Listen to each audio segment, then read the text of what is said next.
Bangladesh's so-called democracy is nothing more than a cover for an authoritarian regime. Elections? Rigged. Opposition? Silenced. Free speech? Practically non-existent. The military's taken over, but that's not a long-term solution. So is democracy really the answer? In a perfect world, maybe. But in Bangladesh's current situation, I'm not so sure.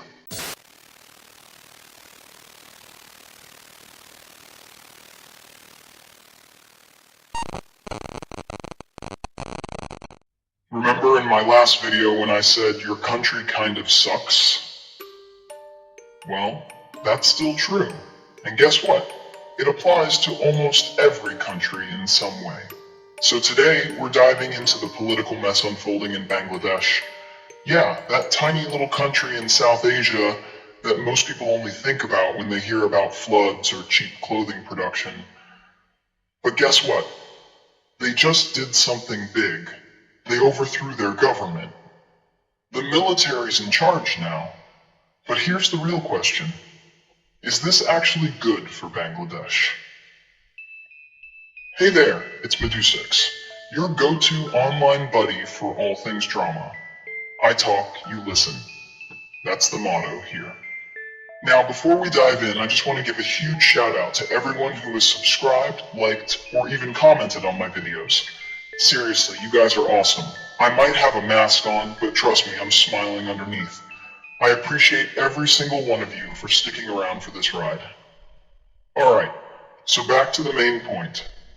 Is Bangladesh's democracy just a facade for authoritarian rule, where elections are rigged and dissent is silenced? Short answer, hell yes. Bangladesh's so-called democracy is nothing more than a cover for an authoritarian regime. Elections? Rigged. Opposition? Silenced. Free speech? Practically non-existent. The government keeps pretending like it's a beacon of democracy while using fear and control to stay in power. It's dictatorship in disguise, dressed up in the costume of democracy for international show. Now, let's be real for a second. Can you actually blame them? The Awami League under Sheikh Hasina has held on to power for years, and to be fair, they didn't totally mess up at first. They built decent diplomatic relations, pushed for some development, and tried to modernize the country. But here's the catch. Power corrupts. And it's clear now that they thought they were untouchable, like they could do whatever they wanted without consequences. Sheikh Hasina's past is a textbook case of how power can warp perception.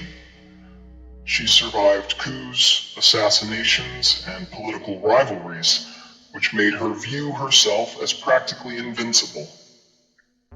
This created a regime that crushed any dissenting voice. Anyone who dared to challenge her was swiftly silenced, whether through political intimidation, imprisonment, or worse. The people had enough, and honestly, good for them. Something needed to change. They did what had to be done and toppled the government. But here's the kicker. What now? Where is the country headed? The military's taken over, but that's not a long-term solution. Military rule has its own set of problems and is never a sustainable form of governance. Does Bangladesh even stand a chance at real democracy? Or will they just swap one oppressive regime for another? Let's not kid ourselves. The stakes are incredibly high. If true democracy comes to Bangladesh, there's a massive risk that people could vote in a radical Islamic party like Jamaat-e-Islami. And if that happens, you can kiss minority rights and secularism goodbye. They'll turn the country into another Afghanistan, and we all know how that's going. Think about it. The minorities are already being oppressed as it is. The Hindu, Buddhist, and Christian communities face increasing persecution. Reports indicate that attacks on minority communities surged by over 50% in recent years, with incidents ranging from vandalism of temples to outright violence against individuals. Just last year, a Hindu temple in the Bagura district was attacked, and its deities were desecrated. This isn't an isolated incident.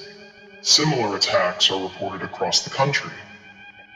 If a party like Jamaat takes power, you're looking at a nation that'll spiral into chaos. Women's rights? Gone.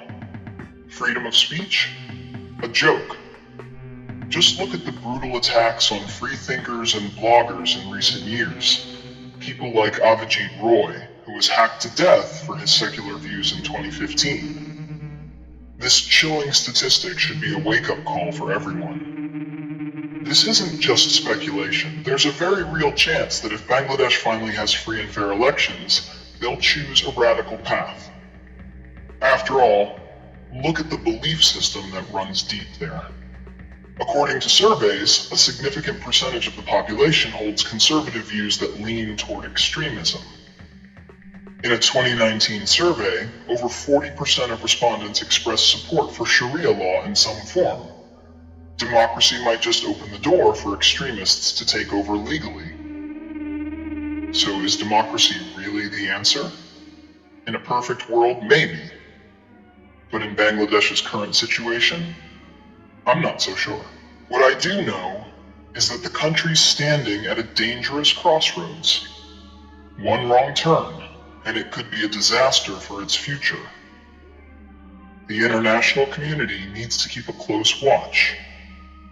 Blind support for democracy can backfire if the people are driven by misguided beliefs. Moreover, it's essential to question who's backing these movements and how they influence the political landscape.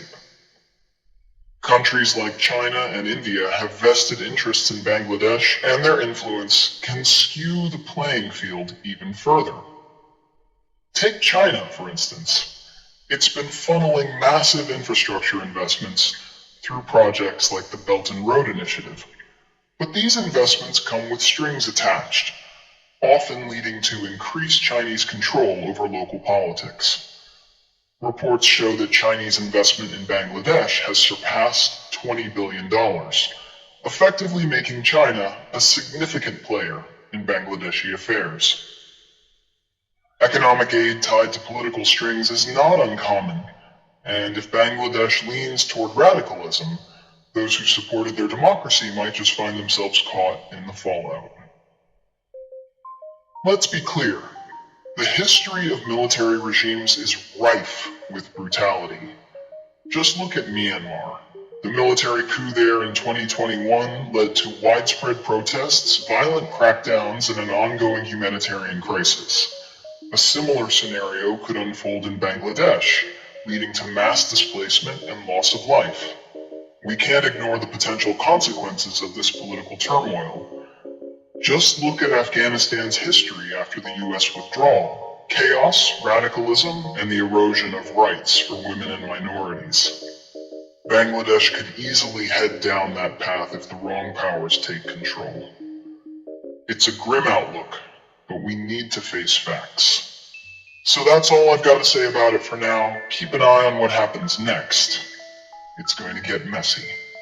And speaking of messy, remember when I mentioned Afghanistan? Yeah, I've got a lot to say about that too. It's a whole other level of drama, so stick around for that one. Until then, goodbye. See you in the next one.